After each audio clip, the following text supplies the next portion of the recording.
müminler. Allah Teala'nın rahmeti, bereketi üzerinize olsun. Allahu Ekber. Elhamdülillahi Rabbil alemin. Errahmanirrahim. Maliki yevmiddin. İyyâke na'budu ve iyyâke nesta'in. Şehru Ramazan ellezî unzile fîhil Kur'ân huden linnâsi ve beyinâtin minel hudâ vel furqân. Allahu Ekber.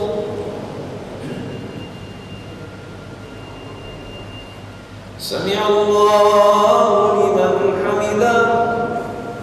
Allahu Ekber.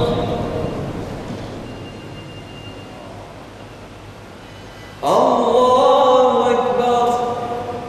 Allahu Ekber. Allahu Ekber. Esselamu aleyküm ve rahmetullah. Esselamu aleyküm ve rahmetullah. Şefi'ul halqi fil mahşer Muhammed sahibul minber Ebu Bekrin Ömer Osman İmamil Muttaqil Haydar. Bismillahirrahmanirrahim. Amana ar-rasulu bima unzila ilayhi min rabbihi wal mu'minun.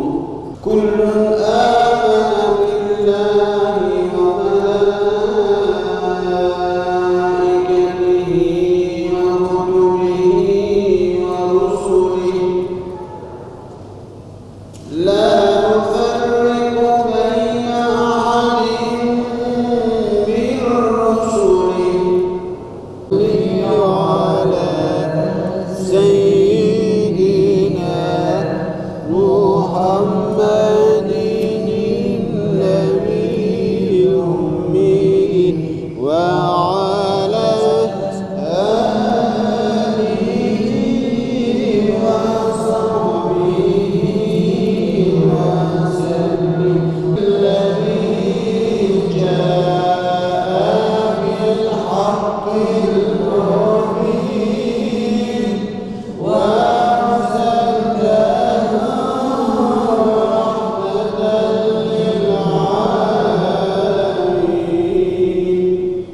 Hazreti Fahri Alem Muhammed Mustafa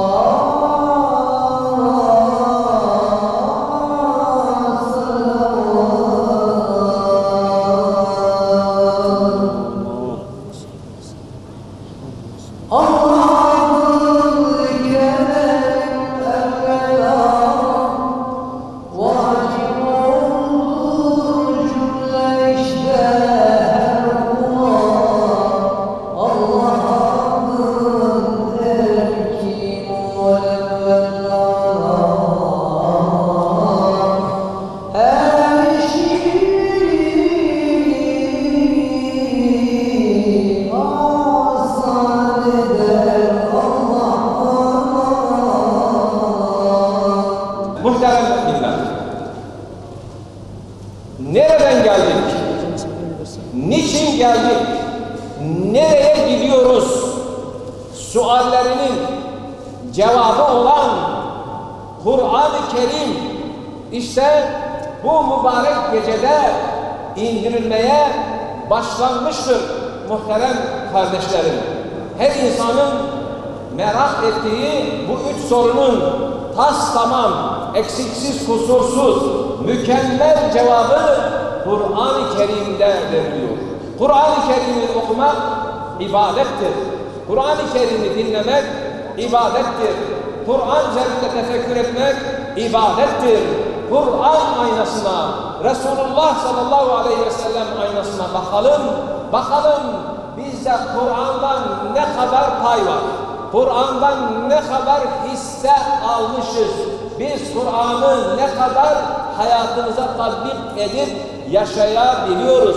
Muhterem kardeşlerim, Kur'an'ı rehber edindiğimiz, Allah Resulü'nün sallallahu aleyhi ve sellem en büyük mucizesi Kur'an-ı Kerim'i önder edindiğimiz sünnet-i seniyesine sımsıkı yapıştığımız takdirde bizlere tavsiye bulunulduğu şekilde inanın biz asr-ı saadetteki o saadeti, o huzuru, o neşeyi, o manevi zevki, hazzı, birlik ve beraberliği ve kardeşliği ne yaparız? Yakalarız. Dünyanın en mutlu toplumu oluruz Allah'ın izniyle. İsrailoğullarından birisinin 1000 ay boyunca Allah yolunda sürekli kesintisiz cihad ettiğini Allah'ın Resulü anlatınca ashab-ı kiram çok hayret ediyor, hayrette kalıyor. Ve diyor ki İsmail oğullarından 4 şahıs 80 sene boyunca hiç günah işlemeden yaşamışlar, Allah'a kulluk etmişler. Kim bunlar? Hazreti Eyyub aleyhisselam, Hazreti Zekeriya aleyhisselam, Hazreti Yuşa aleyhisselam, Hazreti Hazril aleyhisselam. Sahabeler hayretler içerisinde kalıyor. Bizden en çok yaşayan 80 yaşıyor, 70 yaşıyor. Daha erken ölenler var.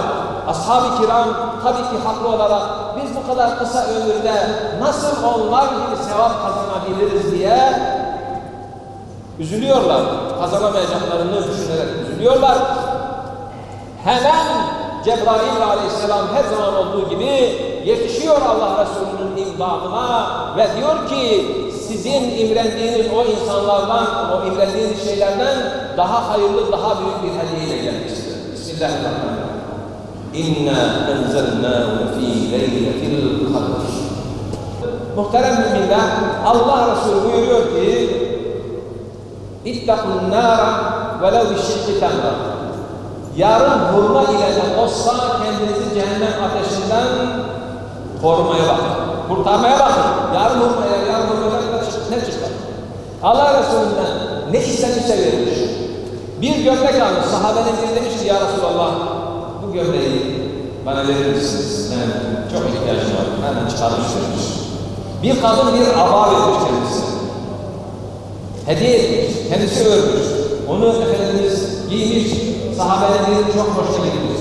Ya Resulallah bu abayı bana verir misiniz? Hemen çıkarmış vermiş sallallahu aleyhi ve sellem. Hiç kimseyi kırmamış. Hiç kimseyi boş çevirmemiş. Yoksa git çarşıdan al benim hesabıma.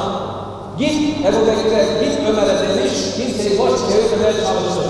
Hazreti Ömer demiş ki ya Resulallah gücünün yetmediği şeyden sorumlu değilsin ki sen niye kendini zorlarsın deyince o günlerden daha güzel yüze sahip olan güzeller güzel Efendimiz yüzünü buruşturuyor. Üzülüyor Hazreti Ömer'in o sözüne karşılık. Peşinden Ensar kiramdan bir sahabe Efendimiz diyor ki ver ya Resulallah. Allah Teala'nın hazinesi bitmez, tükenmez, bitecek diye korkma. Ver ya Resulallah deyince mübarek yüzü gülümsemeye, tebessüm etmeye başlıyor. Altı suyu dökülmüş gibi. İşte ben bununla emroldum buyuruyor.